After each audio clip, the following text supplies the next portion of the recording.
இந்த ஓரை அப்படின்னு சொல்கிறாங்கய்யா, ஓரை குளிகை அப்படின்னு சொல்கிறாங்க, அப்படின்னா என்னய்யா?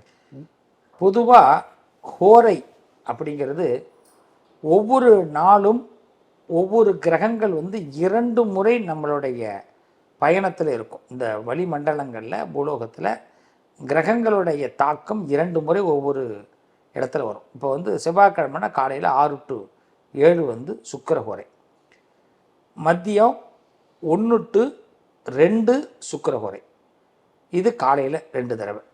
அதே மாதிரி சாயரட்ச அதாவது இரவு பொழுதில் மீண்டும் ஒரு தடவை அந்த சுக்கிர ஹோரை வரும்.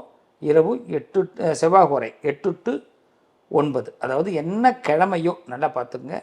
செவ்வாய்க்கிழமையாக இருந்தால் காலையில் 6 to 7 செவ்வாய் ஹோரை, 1 to 2 செவ்வாய் ஹோரை, இரவு 8 to 9 செவ்வாய் ஹோரை. அதே மாதிரி தான் திங்கக்கிழமையாக இருந்தால் சந்திர ஹோரை அதே நேரத்தில் வரும். இப்போ ஹோரைகள் முடிஞ்சு அடுத்த ஹோரைகள் அந்த டைம் ஆகும். அப்போ என்னென்னா இந்த கிரகத்துடைய தாக்கம் அங்கே நிறைய இருக்கும். இப்போது சூரியன், சுக்கிரன், புதன், குரு, இந்த ஹோரைகளில் சில காரியங்கள் செய்யும் பொழுது தடையில்லாமல் நடக்குங்க. எந்த தடையுமே இருக்காது. அதுக்கு காரணம் என்னென்னா மனசுலேயும் ஒரு வில் பவரும், நம்ம பக்கத்தில் யாரோ ஒருத்தவங்க ஷேடோவாக நிழலாக நிற்கிறாங்கங்கிற நம்பிக்கை இருக்கும். அதே செவ்வாய், சனி, இந்த ஹோரைகள்லாம் பார்த்திங்கன்னா நம்ம தனித்து செயல்படுற மாதிரி இருக்கும். நம்ம ஏதோ பயந்துக்கிட்டு செயல்படுற மாதிரி இருக்கும். அதனால் ஹோரைகளை பேஸ் பண்ணி நம்ம காய்கள் நகர்த்துறது ரொம்ப நல்லது. அதேமாரி ராகுகாலம், யமகண்டம், குலிசம் அப்படிங்கிறது சனி பகவானுடைய ஒரு பையன். சனிக்கு ஒரு பையன், அதில் குலிசன், 2 பசங்க. அதில் குளிகன் அப்படின்னு சொல்லுவாங்க, மந்தன்னு சொல்லுவாங்க, குளிகன்னுவாங்க. இந்த குளிகன் பார்த்திங்கன்னா நமக்கு அந்த நாழிகைகளில் அந்த குளிகை நேரம்னு சொல்லக்கூடியதில் நம்ம நல்ல விஷயங்களை நம்ம துவங்கலாம், கெட்ட விஷயத்தை துவங்கக்கூடாது. ஒரு கடனை அடைக்கணும்னு ஆசைப்பட்றீங்க, நிறைய பேருக்கு இது தெரியாது. சார் நான் ரொம்ப கடன் இருக்குது சார், அதை அடைக்க முடியலன்னா நான் சொல்லுவேன், போய் குளிசத்தில் போய் கடன் அடையா அப்படின்னுவேன். உடனே அந்த கடனை அடைக்க ஆரம்பிச்சிடும். நமக்குள்ளே அதுமாரி ஒரு ரொம்ப நாளாக ஒரு கிடப்பில் போட்டு கிடக்கு சார் ஒரு திட்டம், குளிசத்தில் ஆரம்பியா அப்படின்னுவோம். எல்லாருமே நம்மளை திரும்பி பார்ப்பாங்க, என்ன குளிசத்தில் ஆரம்பிக்க சொல்கிறீங்க, இல்லை ராகுகாலம் யமகண்டம் குளிசெல்லாம் பார்க்கக்கூடாதுன்னு அது அதில் ரொம்ப எதுவுமே செய்யக்கூடாதுன்னு. குளிசத்தில் இப்போ சொல்லுவாங்க, ஒரு வீட்டில் யாரோ ஒரு பெரியவர் இறந்துட்டாருன்னா குளிசத்தில் எடுக்காதுன்னு சொல்லுவாங்க. அப்போ என்னையா அர்த்தம் அப்படின்னுவேன். ஏன்னா இந்த வீட்டிலேருந்து தொடர்ந்து ஆள் போயிட்டே இருப்பாங்க, அதனால் குளிசத்தில் கிளம்பி போகக்கூடாது. அது ஒன்று தான் தடை பண்ணலாமே தவிர அதுமாரி குளிசத்தில் ஆப்ரேஷன் பண்ணக்கூடாது, குளிசத்தில் மருந்து வாங்கக்கூடாது. குளிகை காலம் ரொம்ப பார்க்கணும். குளிகை காலம் காலண்டர்லேயே இன்றைக்கி போட்டிருக்கு. இல்லைன்னா செல்ஃபோனை எடுத்தால் அதில் எல்லா காலண்டரும் வருது, நித்ரா காலண்டர், ஓம் காலண்டர் எல்லாம் இருக்குது. போய் ஒன்றில் போய் பார்த்தோம்னா தெரிஞ்சிடும். குளிகை காலத்தில் மருந்து வாங்கக்கூடாது. சொல்லப்போனால் நான் சொல்லுவேன், குளிகை காலத்தில் பெட்ரோல் போடாதப்பா அப்படின்னு நான் சொல்லுவேன். ஏன்னா பெட்ரோல் விரும்பி போகிறது ஒரு கட்டம் இருக்குது, இப்போல்லாம் போட்டுக்கிட்டே இருக்க வேண்டியதாக இருக்குது. காலையில் போட்டால் திரும்பி சாயந்தரம் போட வேண்டியதாக இருக்குது, நம்ம வேலை அதிகமாக இருக்கும். அதனால் நமக்கு பிடிச்ச காரியங்களை குளிக்கிறது, நல்லா சாப்பிடும், சந்தோஷமாக இருக்கு, கடனை அடைக்கிறதுக்கான முயற்சி பண்ணு, நகை வாங்குங்க, இதெல்லாம் நல்லது. நம்ம அட்சய திருதியில் வாங்குறது ஒரு பக்கம், குளிகை காலத்தில் வாங்குங்க, டெய்லியும் நமக்கு நல்ல ரொட்டீன் கிடைக்கும். அதனால் குளிகை ஒரு அருமையான நேரம், நல்லதுக்கு நல்லது. ரொம்ப தெளிவான பதில் ஐயா. சொல்லுங்கள். இப்போது அடுத்ததாக பார்த்தீங்கன்னாக்கா இந்த சூரியாஷ்டமம் சொல்கிறாங்க, சந்திராஷ்டமம் சொல்கிறாங்க, அப்புறம் இன்னும் 2-3 காரியங்கள்லாம் சொல்கிறாங்க ஐயா. தெற்கே சூளை, தெற்கே போனால் சூளை, அங்கே இது அப்படின்லாம் சொல்கிறாங்க, திதின்னு சொல்கிறாங்க. ஸோ இதெல்லாம் ஒரு மனுஷனோட வாழ்னுடைய அன்றாட செயலை பாதிக்கக்கூடிய ஒரு விஷயமா, இல்லை ஒரு ஆரோக்கியமான விஷயமா ஐயா? என்னை பொறுத்த வரைக்கும் ஜோதிடம், நான் முதல்ல சொன்னேன், நம்மளுடைய இருண்ட உள்ளத்தில் வெளிச்சத்தை கொடுக்கக்கூடிய அற்புதமான விஷயம் ஜோதிடம். அப்போ பெரியவர்கள் எந்த பேஸில் நமக்கு சொல்லி கொடுத்தாங்களோ அதை ஒரு ஜோதிடரை நம்ம கையில் வச்சுக்கிட்டு, நமக்கு எந்த ஜோசியரை பிடிக்குதோ அவங்களை கையில் வச்சுக்கலாம், வழியில் நம்ம செய்யணும். பொதுவாக நான் சொல்லுவேன், ஜோதிடர், வக்கீல், டாக்டர் ஒரு குடும்பத்துக்கு ஒருத்தவங்க தான் இருக்கணும். நம்ம அவங்கள ஃபாலோ பண்ணணும். ஒரு வருஷம் ஃபாலோ பண்ணி அவங்களால நமக்கு எந்த விதமான ரிசல்ட் இல்லைன்னா தான் அடுத்தவங்களை பற்றி மாற்ற முடியும். ஏன்னா ஒரே மாதத்தில் அவங்கள பற்றி தெரிஞ்சுக்க முடியாது. ஏன்னா அது மாதிரி என்னென்னா திதி, வாரம், நட்சத்திரம், கரணம் இதெல்லாம் ரொம்ப முக்கியங்க. நம்ம திதிங்கிறது, வாரம், நட்சத்திரம்னா டெய்லி அதாவது வாரம்ங்கிறது கிழமை, நட்சத்திரங்கிறது முக்கியம். இந்த நாட்கள் பார்த்து தான் ஒரு காரியத்தை நம்ம செய்யணும். அப்போ தான் அது சக்ஸஸ் ஆகும். இல்லைன்னா நமக்கு சோதனை மேல் சோதனை வரும். இது இன்னும் கொஞ்சம் தெளிவாக சொல்கிறேன். இந்த சந்திராஷ்டமம்னு சொன்னீங்க, 8ஆம் இடத்திலே சந்திரன் வந்தால் சந்திராஷ்டமம் ஒன்றும் இல்லை. இப்போது நீட் எக்ஸாம் நடந்தது, ஒரு பொண்ணுக்கு சந்திராஷ்டமம். அந்த பொண்ணு ஒரு பையன் பொண்ணு 3 பேர் ஒரு வீட்டில் வராங்க, 3 பேருக்கும் சந்திராஷ்டமம். அப்போ பார்த்தீங்கன்னா எல்லோரும் அவங்க வந்து சொல்கிறாங்க ஒன்றும் ப்ராப்ளம் இல்லை, சந்திராஷ்டமம்லாம் ஒன்றும் பிரச்சனை இல்லைன்ட்டாங்க. உடனே அவங்க ஃபேமிலியில் போய் நீட் எழுதுறதுக்கு கிளம்பி போயிட்டாங்க. எக்ஸாம் ஹாலுக்கு போகிறதுக்கு முன்னாடி அவங்கள ஒரு இடத்துல போகலாமான்னு பார்த்து செக் பண்ணி உள்ளே அனுப்புகிறாங்க.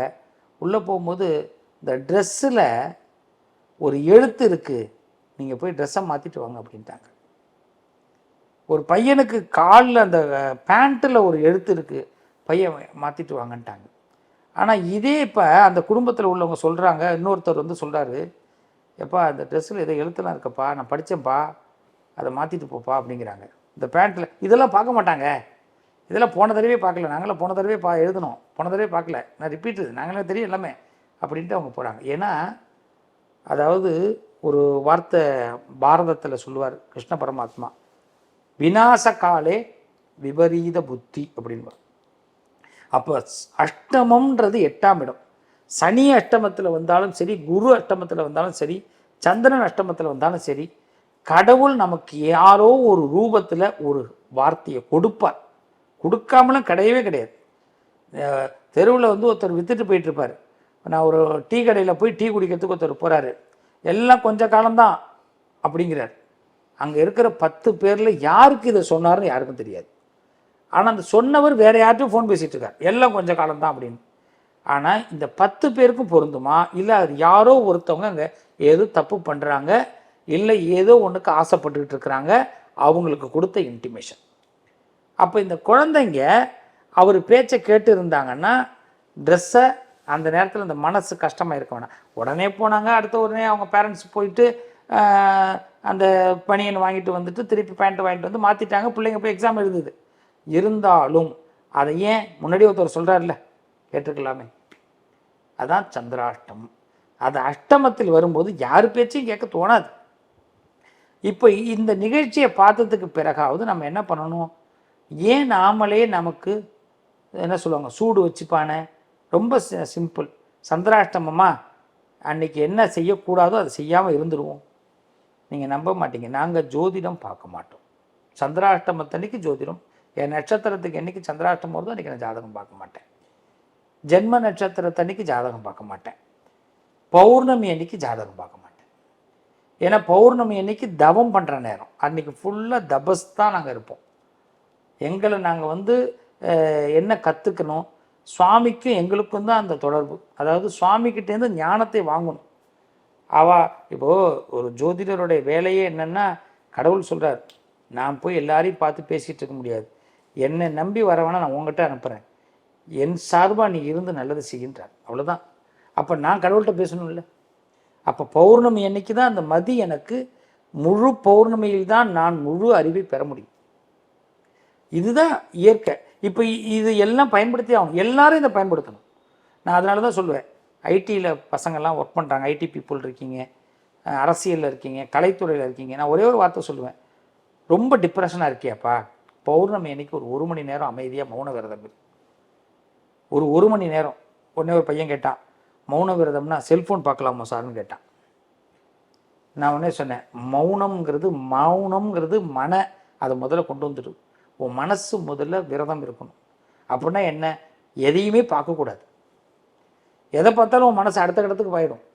இப்போ நான் இருக்கிறேன், இங்கே உட்காந்துருக்கிறேன், இப்போ ஏதாவது ஒன்று நான் அந்த இடத்துல பார்த்துட்டேன்னா இந்த பொருள் எங்கே உற்பத்தி ஆனதுன்னு யோசிப்பேன். அப்போ இயற்கை தானே. அப்போ 1 மணி நேரம் யார் வேணாலும் நீங்கள் இருந்து பாருங்கள். மீதி இருக்கக்கூடிய அந்த 30 days நம்ம லைஃப்பில் 27 daysக்கு ஒன்ஸ் வரும். இந்த மீதி இருக்கிற நாட்கள் பார்த்திங்கன்னா நமக்கு மனவலி. இதே ஒவ்வொரு நாளும் 1 மணி நேரம் மௌன விரதம் இருந்து பாருங்கள். நீங்கள் சொன்ன திதி, வாரம், நட்சத்திரம், கரணம் நமக்கு சப்போர்ட் பண்ணும். இப்போ இந்த திதி, வாரம், நட்சத்திரம், கரணம்ங்கிறது என்னென்னா, நீங்கள் சொன்ன விஷயங்கள் படி நம்மளை பாதுகாப்பாக ஒரு இடத்துக்கு போக சொல்கிறோம். நம்மளை வந்து ஏனோ தானோன்னு போகாத, என்ன எவன் பண்ண என்ன செய்ய முடியும் அப்படின்னு பேசாத, யார் மனசையும் வருத்தப்படும்படி செய்யாத. ஒரு ஒரு ஒரு மனுஷனை குட்டிக்கிட்டே இருக்கிறோம், ஒரு கட்டத்துக்கு பிறகு தாங்க மாட்டான், திடீர்னு பார்த்தீங்கன்னா பொங்கிடுவான். அவ்வளோதான், அவனுக்கு அவ்வளோதான். ஒரு இடத்துல வேலை பார்க்குறான் ஒரு பையன், அவனுக்கு அந்த வேலை பிடிக்கல, அவங்க ஓனர் திட்டுறாங்க, வேலையாட்கள் திட்டுறாங்க, மேனேஜர் திட்டுறாங்க, ரொம்ப கஷ்டப்படுறான். ஒரு கட்டத்துக்கு பிறகு என்ன பண்ணுவான், ரிசைன் பண்ணிட்டு போயிடுவான். அதே இப்போ வந்து அந்த பையன் என்ன முயற்சி பண்ணுவான் கடைசி வரைக்கும். அதுக்கு தான் திதிவார நட்சத்திரம் பார்த்தோம்னா அந்த பிரச்சனையிலேருந்து விலக முடியும். அதனால் தயவுசெய்து எல்லாருமே திதிவார நட்சத்திரம் பாருங்கள், வாழ்க்கையில் பிரச்சனைகள் இல்லாமல் வாழ முடியும். ரொம்ப நல்ல பதில் சொல்லியிருக்கீங்க ஐயா. சந்தோஷம். ஆமாம். அடுத்ததாக திசைகள்னு சொல்கிறாங்களா ஐயா? திசைகள் ராகு திசை நடக்குதுன்றாங்க, புதன் திசை நடக்குதுன்றாங்க, கேது திசை நடக்குதுன்றாங்க. இப்படி இந்த திசைகள் வந்து மாறி மாறி வருமா, இல்லை வந்து ஒரு மனுஷனுக்கு வந்து ஒரு வாழ்நாளில் எத்தனை விதமான திசைகள் இருக்கு ஐயா அவனுக்கு ஜோதிடத்தில்? மனிதனுக்கு எத்தனை திசை வருதுங்கிறது ஆயுள் காலத்தை வச்சு தீர்மானம் பண்ணுறது. இப்போ உதாரணத்துக்கு சுவாதி நட்சத்திரம் துலாராசியில் பிறந்திருக்காங்கன்னா அவங்க ராகு திசையில் தான் பிறப்பாங்க. இப்போது அவிட்ட நட்சத்திரத்தில் கும்பராசியில் பிறக்கிறாங்கன்னா அவங்க செவ்வாய் திசையில் பிறப்பாங்க. இப்போ பூச நட்சத்திரத்தில் பிறக்கிறாங்க, அனுஷ நட்சத்திரத்தில் பிறக்கிறாங்கன்னா அவங்க சனி திசையில் தான் பிறப்பாங்க. பிறக்கும் பொழுது ஏன்னா அந்த நட்சத்திரத்துக்குரிய கிரகம் அதெல்லாம். இப்போ இந்த நட்சத்திரத்தில் இப்போ நம்ம சொல்கிறோம், ஒரு ஜோதிடத்தை கேட்டு இன்றைக்கி பர்த் டேட், இன்றைக்கி குழந்தை பிரசவம் பண்ண பார்க்கலாமா, ஆப்ரேஷன் பண்ணலாமான்னு கேட்பாங்க. அப்போ நம்ம ஒரு அனுஷ நட்சத்திரத்தை அன்றைக்கி எடுங்கப்பா அப்படின்னு சொன்னோம்னா அவங்க பிறக்கும் பொழுது சனி தசை இருக்கும். அது சனி தசை முதல் பாதமாக இருந்ததுன்னா, அதாவது அனுஷம் முதல் பாதமாக இருந்தால் சனி தசை ஏறத்தாழ வந்து 16 வருஷம் வரைக்கும் காட்டும், 19 to 16 வருஷம் காட்டும். அதே 2ஆம் பாதமாக இருந்தால் அந்த வருஷம் குறைஞ்சிரும். கடைசி 4ஆம் பாதமாக இருக்குது அனுஷ நட்சத்திரத்தில் அப்படின்னா சனி தசை ஒரு 3 வருஷம் 4 வருஷம் இருக்கும். அப்போ சனி தசை முடிஞ்சதுன்னா அடுத்த புதன் தசை ஆரம்பம், அடுத்தது கேது தசை, அடுத்த சுக்கிர தசை. அவங்களுடைய ஜனனம் மரணம் இதை கால்குலேட் பண்ணோம்னா அவங்க எத்தனை நாட்கள் நிம்மதியாக மரணமே ஜோதிடத்தில் எப்படி கால்குலேட் பண்ணுறான்னா, இந்த நீ வந்த வேலை முடிந்து விட்டது அப்படின்னா அதுக்கு பிறகு இருக்கிற நாட்கள் மரணம். வந்த வேலை முடிந்து விட்டது. அதனால தான் சொல்லுவாங்க, நமக்கு ஒரு ஏஜ் அதிகமாகிடுச்சுன்னா அதுக்கு பிறகு நம்ம எல்லாத்தையுமே நம்ம வந்து ரிசைன் பண்ணிட்டு வந்துடணும்னு சொல்லுவாங்க. வாலண்டரி ரிட்டையர்மெண்ட்டு கூட நடத்திக்கலாம். ஏன்னா அதுக்கு பிறகு நம்ம ஒருத்தவங்களை எதிர்பார்க்கக்கூடாது. எதிர்பார்க்குற எல்லா நாட்களும் மரணம் தான் என்னை பொறுத்த வரைக்கும். அதனால் யாரையுமே எதிர்பார்க்காம தான் நம்ம இருக்கிறதுக்கு முயற்சி பண்ணணும். அப்போ வந்து இந்த திசைங்கிறது என்ன திசையில் பிறக்கிறோமோ அது அடுத்தடுத்த திசைகள் மாறிக்கிட்டு வரும்.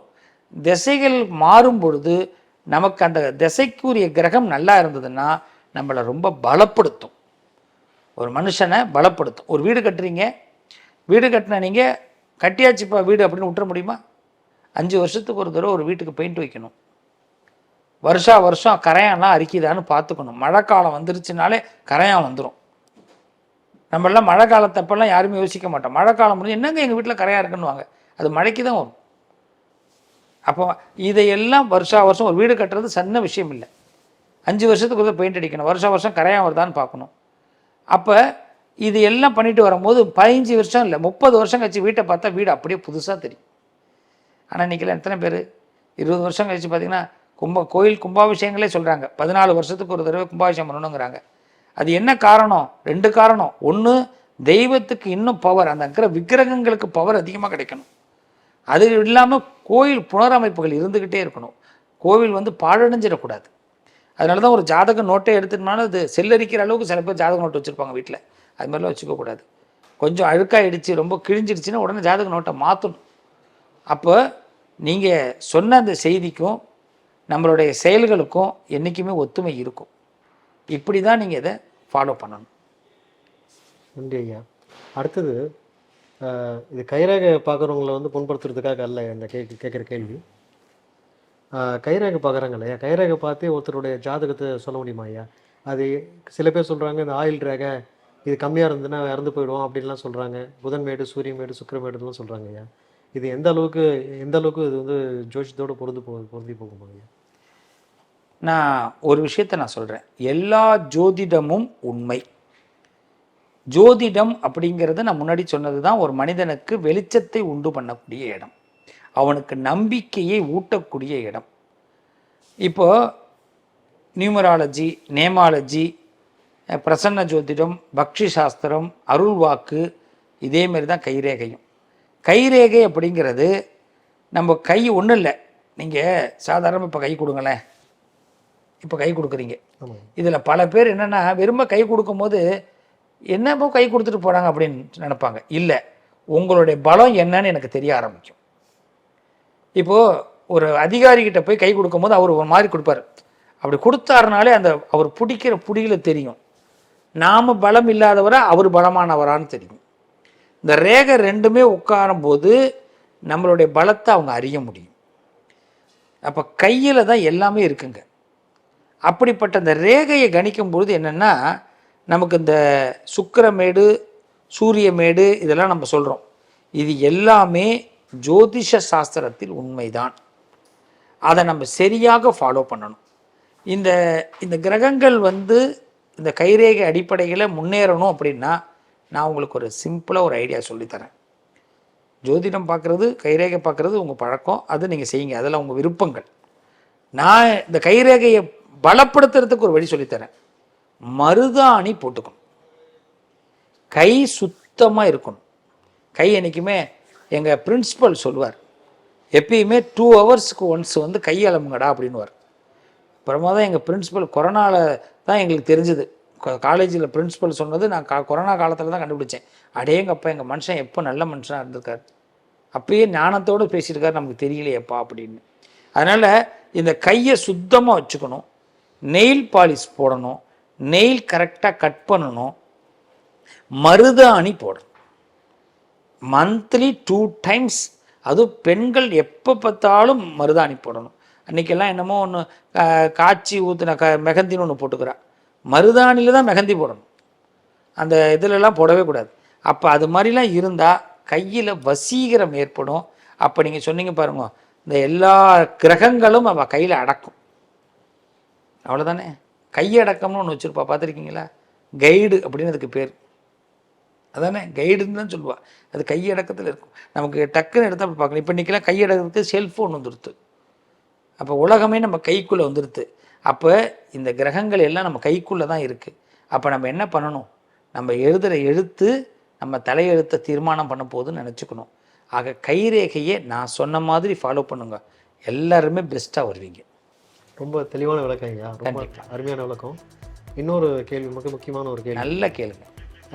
இப்போ நீங்கள் ஜாதகத்தை நீங்கள் அடிப்படையாக வச்சு பார்த்தீங்கன்னாக்கா, நிறைய பேர் சொல்லுவாங்க, இவன் இந்த வயசில் இறந்து போயிடுவான். ஒரு ஜாதகனுக்கு இவ்வளோதான் ஆயுசுன்னு சொல்லிட்டு முன்னாடியே முன்கூட்டி கணிக்க முடியுமா ஐயா? அது வாய்ப்புகள் இருக்கா, இல்லை இது உண்மையா?